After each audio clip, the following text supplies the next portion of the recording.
오늘 말씀의 제목을 다시 한번 따라 하시겠습니다. 왜 또 저죠? 만만하세요?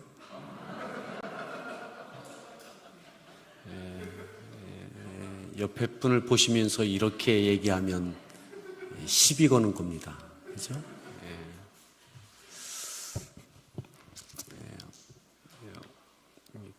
퀴즈입니다. 퀴즈. 오늘 말씀을 들으시는 중에 왜 또 저죠?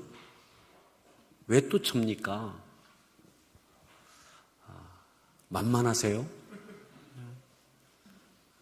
쉬워 보이십니까? 그렇게? 이러한 표현을 누가 했을까? 누가 이 표현을 하는가를 한번 찾아보시고 이 표현을 누구를 향해서 하나도 한번 염두에 두시면서 오늘 말씀을 받으시길 바랍니다. 우리가 계속 바울의 3차 선교 여행의 마지막 부분들을 보고 있습니다. 15일에 걸친 유라굴로 광풍으로 이리저리 떠밀렸던 통제할 수 없는, 내가 조절할 수 없는 그러한 상황 가운데 놓여졌던 바울과 그 일행 276명.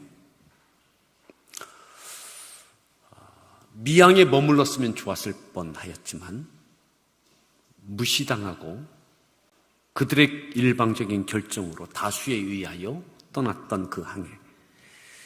하지만 그 중에도, 풍랑 중에도 하나님께서는 바울에게 천사를 통하여 응답하여 주셨고 이 배에 탔던 모든 이들이 아무도 생명에 상함이 없을 것이다. 믿음으로 받고 믿음으로 선포했지만 약 10일 동안 계속 풍랑이 일었고 아무것도 먹지 못하는 그 막막했던 구원의 여망마저 다 끊어졌던 그 시간들. 15일 동안 아무것도 먹지 못했던 이들은 아마 초췌했을 것입니다. 몸도 마음도. 그리고 점점 가까이 무태 가까이 오음을 느끼고 하나님의 때가 되어졌다 생각하였던 바울은 안심하라고, 그리고 음식을 먹으라고 하나님 앞에 축사하고 그들에게 다 나누어 주었습니다. 그들이 음식을 먹고 안심하고 그리고 이제 살아날 희망을 갖게 되어졌습니다. 그리고 우리가 지난주에 보았던 것처럼 우리가 27장 44절에 한번 보시겠습니다. 지난 주일 마지막 부분인데요. 27장 44절 말씀을 함께 합독합니다. 읽습니다. 그 남은 사람들은 널조각 혹은 배 물건에 의지하여 나가게 하니 마침내 사람들이 다 상륙하여 구조되니라. 마침내 사람들이 다 상륙하여 구조되니라. 구조되니라. 마침내 사람들이 다 상륙하여 구조되니라. 구조되니라고 표현했습니다. 구조되니라. 그리고 28장 1절에 이렇게 표현합니다. 한번 다시 읽습니다. 우리가 구조된 후에 한즉 그 섬은 멜리데라 하더라. 우리가 구조된 후에 구조됐다라는 표현을 합니다. 구조됐다라는 표현은 큰 장마를 만나든 큰 물을 만나든 아니면 불 가운데 위기에 처했을 때 우리가 119에 신고를 하면 소방대원이 와서 구조대원이 와서 구조해 줍니다. 이때에 누군가의 도움을 통해서 구조받을 때에 구조되어졌다, 이런 표현을 우리가 일반적으로 합니다. 그런데 지난 주일에 보았고 오늘 우리가 볼 때에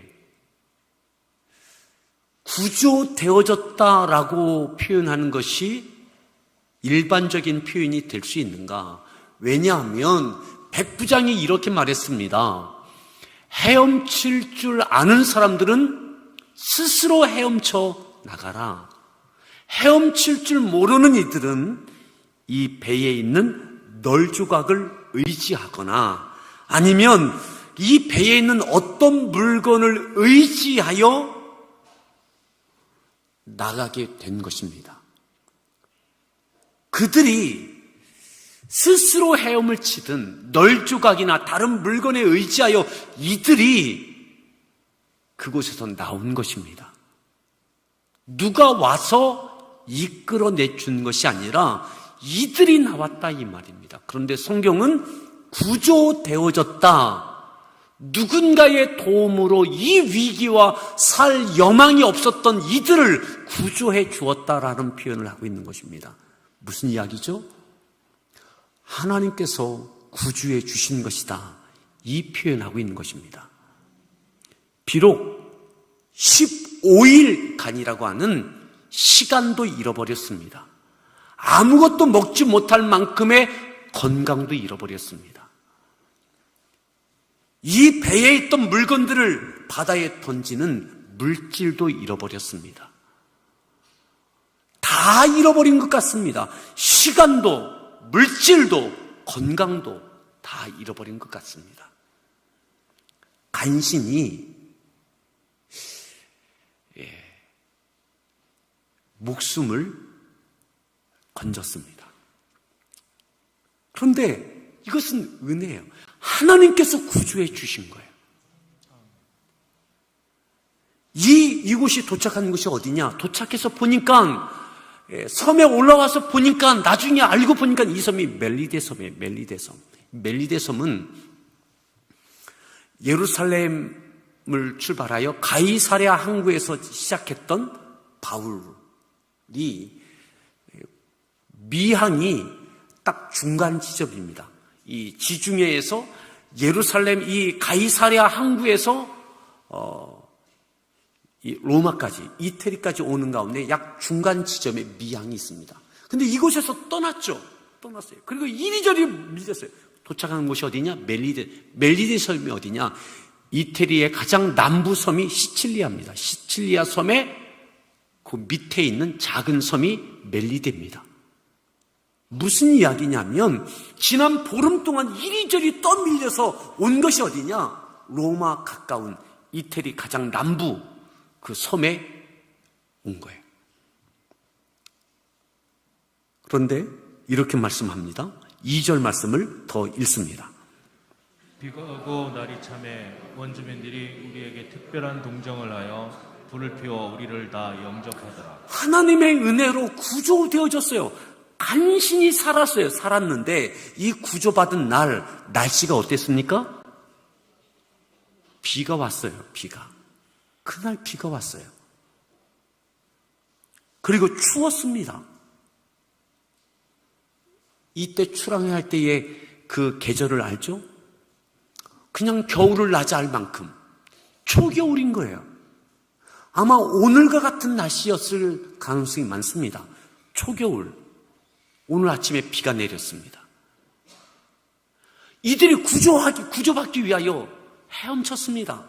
널판에 의지하여 바닷물에 들어왔습니다. 추운 날, 비 오는 날. 무트로 올라왔지만, 살아났지만, 덜덜덜덜 떨었을 겁니다. 덜덜덜덜 떨었을 거예요. 체력도 바닥났을 겁니다. 지난 보름 지나오면서. 간신히 목숨을 건져왔어요.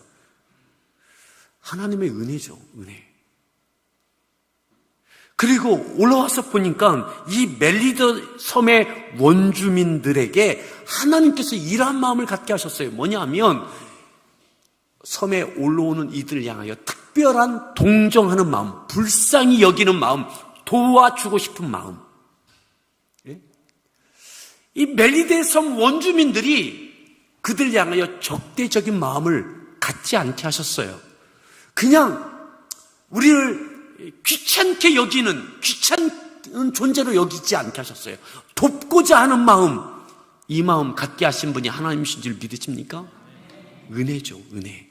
작은 은혜. 글쎄 이들이 어떻게 합니까? 불을 피워 벌벌벌벌 달달달달 떨고 있는 이들을 영접해 주었습니다. 지난 보름 동안에 생사를 넘나드는 이 시간들을 생각한다면 비가 오는 초겨울, 바닷물을 거슬려 올라왔던 털덜덜 뜨는 초췌한 이들에게 따뜻한 불은 정말 은혜죠, 은혜. 작지만 은혜예요. 사랑하는 여러분, 아무리 어려워도 그 중에 은혜가 있음을 기억하십시오. 다 잃은 것 같지만 그저 따뜻한 불을 피워 나를 호의로 맞아주는 것, 이것만 해도 은혜로 느낄 수 있기를 바랍니다. 다 잃어버린 것 같지만 그저 목숨만 구조된 것, 목숨을 여전히 살려주신 것만 해도 은혜로 느낄 수 있기를 바랍니다. 자, 이러한 은혜가 있어요. 작은 은혜. 그런데 보십시오. 3절 말씀을 보시겠는데, 자, 잊을까봐 다시 한번 오늘 말씀의 제목을 한번 따라합니다. 왜? 또 저죠? 왜 또 저죠? 만만하십니까? 자, 이것을 생각하면서 3절을 보겠습니다. 읽습니다. 바울이 나무 한 묶음을 거두어 불에 넣으니 뜨거움으로 말미암아 독사가 나와 그 손을 물고 있는지라. 4절. 원주민들이 이 짐승이 그 손에 매달려 있음을 보고 서로 말하되 진실로 이 사람은 살인한 자로다. 바다에서는 구조를 받았으나 공의가 그를 살지 못하게 함이로다 하더니. 바울이 이 은혜 앞에 원주민들이 피워놓은 그 불이 꺼지지 않게 하기 위하여, 아니면 그 원주민들에게 일손을 덜기 위해서 나무 묶음을 그 불에 한 묶음 더 넣었어요. 예. 작은 은혜가 있는 곳에 은혜를 더하기 위하여 그저 나무 묶음 하나 그 불에 더 넣었어요. 그런데 어떻게 되어집니까? 그 나무 묶음에서 독사가 나와서 누구를 뭡니까? 바울의 손을 물고 있어요. 자, 3절 하반절에 보면 독사가 나와 그 손을 물고 있는지라. 제대로 물은 거예요. 물고 도망가지도 않아요. 물고 있어요. 그 물고 있는 그 모습을 그 원주민들이 봅니다.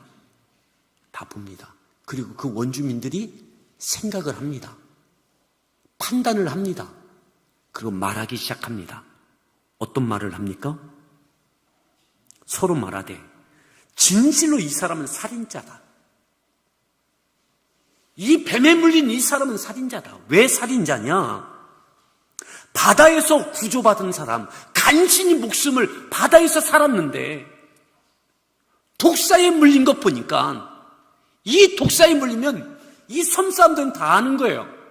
이 독사의 맹독 때문에 물리면 죽는 것을 아는 거예요. 야, 바다에서 간신히 살았는데 여기서 이렇게 독사에 물려 죽는 것 보니까 멜리데 섬 사람들이 알고 있는, 그들이 믿고 있는 그들의 신의 공의의 심판이다. 독사에 물릴 만한 죄를 지은, 그 살인죄를 지을 정도가 되니까 그 신이 심판한 거다. 이렇게 생각하고 판단하고 서로 말하기 시작하는 거예요. 사랑하는 성도 여러분, 배에서 구조된 사람이 바울을 포함해서 276명입니다. 원주민들까지 포함하면 수백 명, 아니 그 얼만큼 될지 모르겠어요. 확률로 봐도 1%가 아니에요. 0.5%도 아니에요. 적어도 0.3% 그 이하일 것 같아요. 확률적으로. 그 많은 사람들 가운데 도대체 무엇을 잘못했다고? 왜 바울이 물려야 됩니까? 이 수없이 많은 사람들 앞에 왜 하필 내가 이 독사에 물려야 됩니까? 무엇했다고? 도대체 무엇했다고? 이 추위에 떨고 있는 배에서 간신히 살아남은, 시간도 잃고 건강도 잃고 물질도 잃고 다 잃어버리고 하나님께서 목숨 살려주신 것, 그것도 하나님의 구주하심이라고, 하나님의 응답하심의 성취라고 작은 은혜 앞에 감사하고 있는 원주민들의 호의 앞에 피어진 불에 나무 한 묶음 넣었을 뿐인데 거기서 하필 뱀이 나오고 그 독사가 하필 내 손을 물고 여전히 물고 있는 거예요.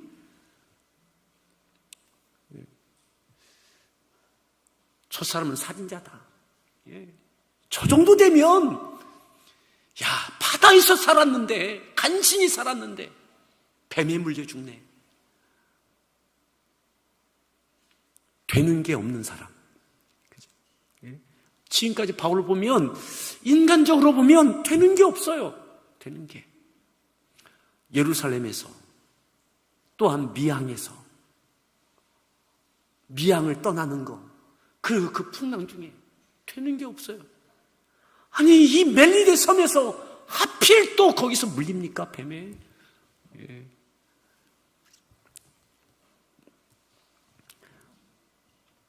근데 바울이 이렇게 하잖아요. 하나님, 뱀에 물린 다음에 왜 또 접니까, 하나님? 하나님, 왜 이런 소리를 듣게 하십니까? 저 사람은 반드시 살인자. 신의 공의의 심판이다. 공의의 심판이다. 그만한 죄 지었으니까 이 공의의 심판, 정당한 심판 받는 거다.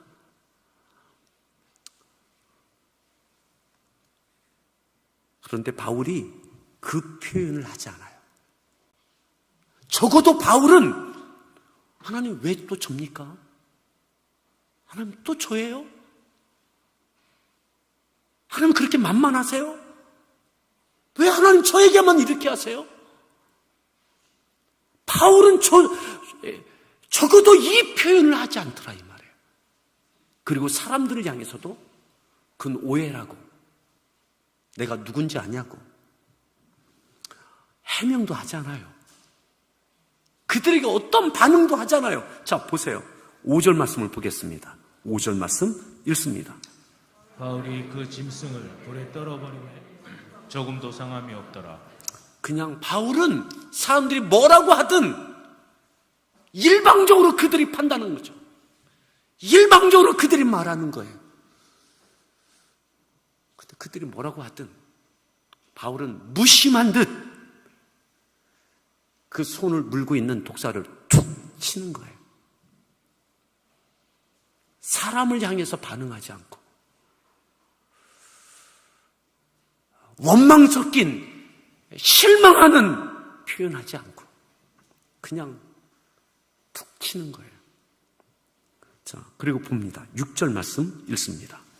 그들은 그가 붙든지 혹은 갑자기 쓰러져 죽을 줄로 기다렸다가 오래 기다려도 그에게 아무 이상이 없음을 보고 돌이켜 생각하여 말하되 그를 신이라 하더라. 그 모습을 그 원주민들 또 배에 있던 모든 이들이 보는 거예요. 조금 있으면 붙든지 갑자기 쓰러져 죽을 텐데 시간이 지나도 괜찮은 거예요. 툭 치고는 괜찮은 거예요. 물렸는데, 제대로 물렸는데 원주민들이 다 아는 상식, 물리면 죽는데 근데 괜찮은 거예요. 그래서 그들이 돌이켜 생각이 바뀌어졌습니다. 생각이 돌이켜졌습니다. 스스로 바뀌어졌습니다. 그리고 이렇게 생각합니다. 저는 신인가 보다.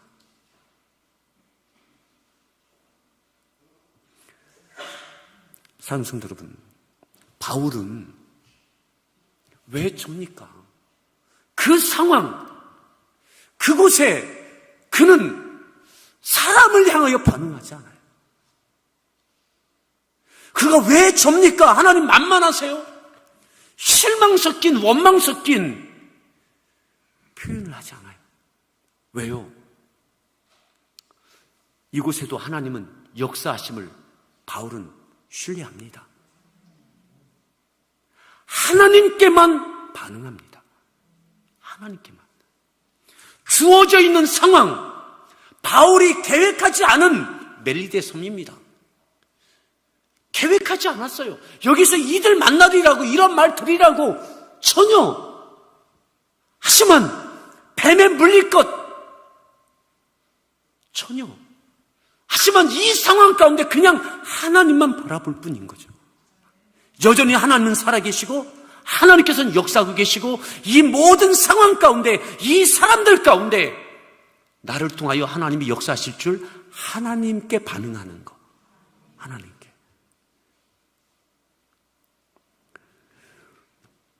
칠 절 말씀을 더 보겠습니다. 7절 말씀 읽습니다. 이 섬에서 가장 높은 사람 버블리오라 하는 이가 그 근처에 토지가 있는지라 그가 우리를 영접하여 사흘이나 친절히 8절. 머물게 하더니 버블리오의 부친이 열병과 이질에 걸려 누워 있거늘 바울이 들어가서 기도하고 그에게 안수하여 낫게 9절. 하며 이러므로 섬 가운데 다른 병든 사람들이 와서 고침을 받고 이 섬에 가장 높은 사람이 보블리오라고 하는 사람이었습니다.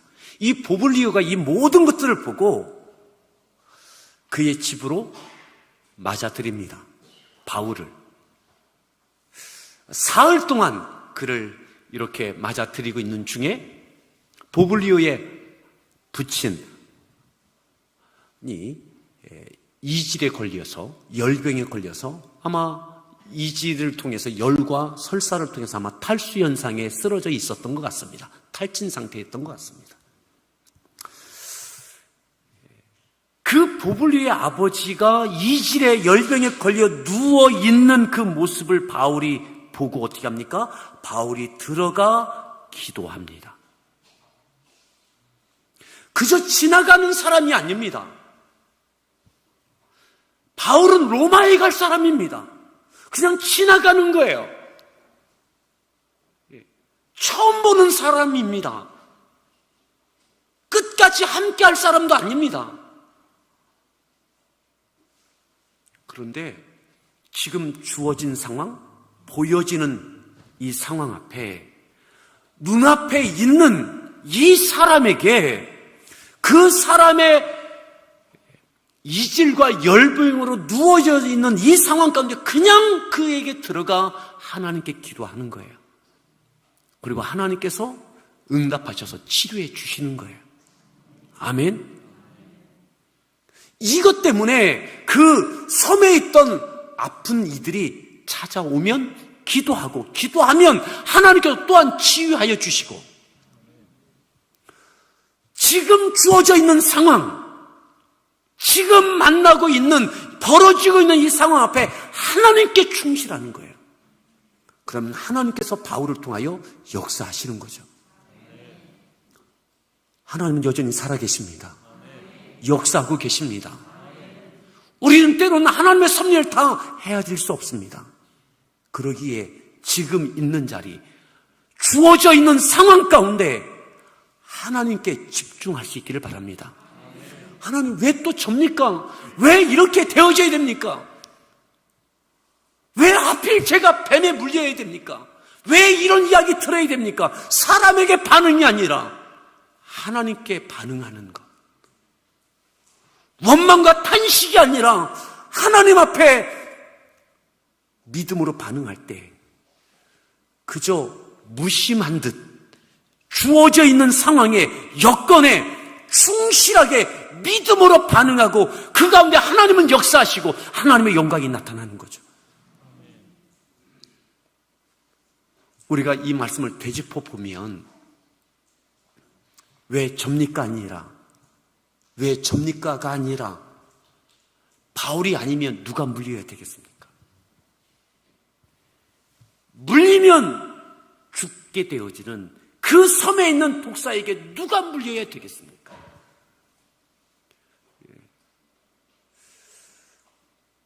누가 이런 이야기를 들어야 되겠습니까? 저 사람은 살인자다. 신의 공평한 응징이다.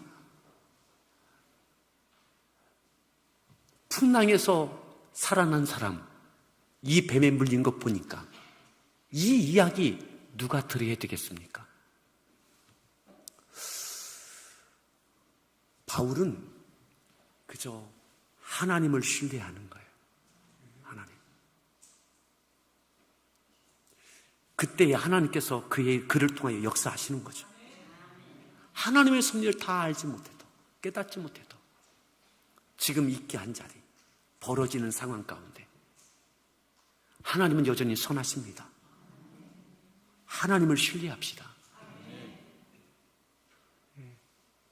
그 가운데 하나님께서 응답하시고 역사하시고 그 섬에 있는 이들이 하나님을 경험하고 하나님을 인정하는 일들이 벌어지기 시작하는 거죠.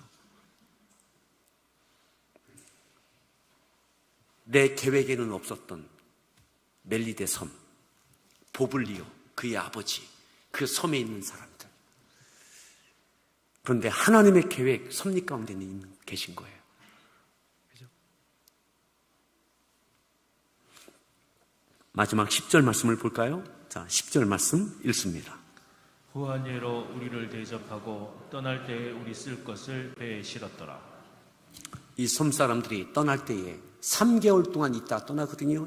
왜냐하면 11절에 석 달 후에 이렇게 된 거 보면 이 멜리데 섬에서 겨울을 나고 3개월 지나다가 떠날 때에 이 섬 사람들이 후하게 필요한 것들을 공급해 주었다. 하나님의 사람으로 인정하고 하나님을 이들이 알게 되어졌다 이 말인 거죠.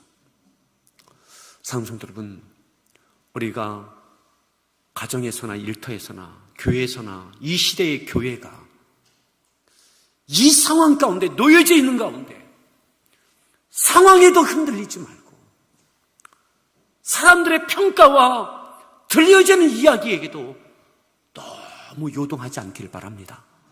아멘. 적어도 바울은 하나님 왜 또 접니까? 하필 왜 접니까?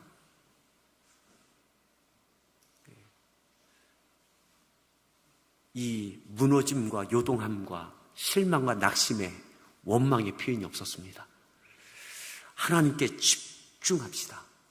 아멘. 집중합시다.